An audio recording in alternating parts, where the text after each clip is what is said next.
we had a very good spell before half time for 15 minutes, and it was important when we went out for the second half that we started well. Do you think the break in the second half to the car failure helped at all? No, not really, and a break is never good, but the most important thing is I didn't send the players out because I wanted to keep them focused in the dressing room, because sometimes when they go out too early they're standing around and there's other distractions around them, so I thought it was important to keep them in until the referee gave the go ahead that the game was going to go, and we just did stretching in the dressing room, just really kept them focused, and the important thing for us is just the way we were going to start and when we came back out. Wesley Charles got another crucial goal for Galway. He scored with his feet as well as his head now.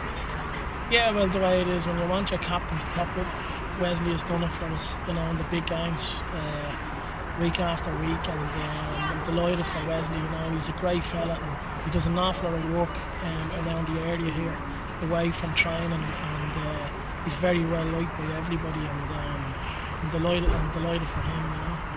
Was the substitution of Derry Lynn, was that a tactical decision? Yeah, I'd made up my mind on the break that if we scored, so everybody knew exactly what was happening. They weren't going to just throw it at them while the game was on, so they knew that if we scored, and Philip knew where he was coming into and where he was going to play, so sometimes it works, sometimes it doesn't, but I think you have to do it, and I thought we looked well organised when we changed. No, not to single out any players, but Stephen O'Flynn in particular had a superb game for him. Yeah, Stephen was fantastic. Stephen, unfortunately for us, Stephen hasn't been fit. He's missed a good few games this season, but when he's played, he makes a major difference. He holds the ball up well for us, and he gives absolutely everything like he did when he was up in his own.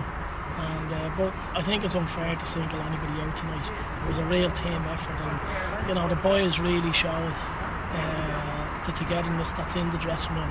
And it's alright when people say it's in the big games that you see it.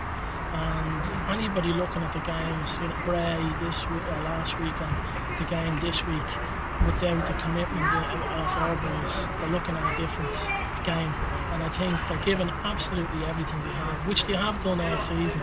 And we just need to, it's not over yet, and we've got to go to Waterford, but we've given ourselves a great chance.